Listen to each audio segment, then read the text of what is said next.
Welcome to the last part of the measles series. Hi, I'm Dr. Brittany Todd. I am a pharmacist, and if you have not watched the first 7 parts of measles series, you should go back and watch those first. This last part is simply miscellaneous. Well, number one, and the biggest thing on my mind right now, is currently the CDC is reporting that about 20% of people diagnosed with measles are being hospitalized. Before the vaccine came out in 1963, in the early 1960s, the hospitalization rate for measles was only 1.6%.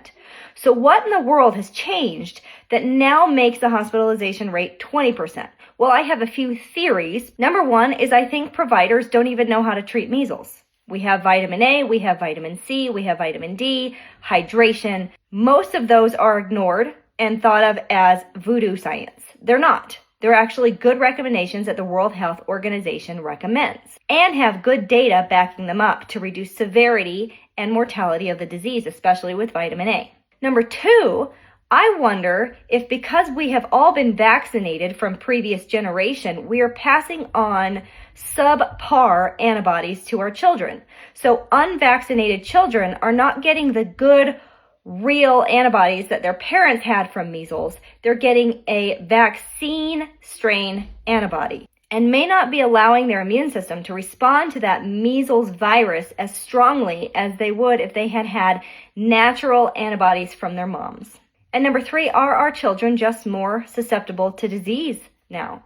Have we done something to their immune systems that makes them more vulnerable to viruses that we were less vulnerable to before? Another thing to consider with the vaccines is you cannot just get a measles vaccine in the United States. It comes in a combination vaccine for measles, mumps, and rubella. Now, safety has been studied with all three together compared to the individual components, and they didn't find any safety red flags.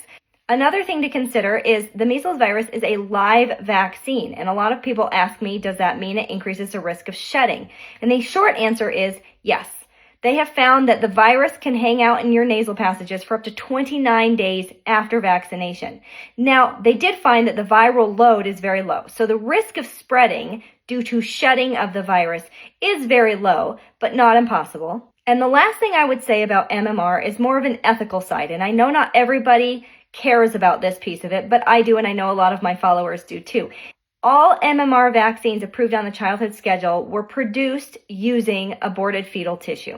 So some people choose not to vaccinate with just the MMR simply because of the ethical issue behind it. That completes my series. If you have any more questions you want me to go into about measles, please let me know. I'm happy to go into those.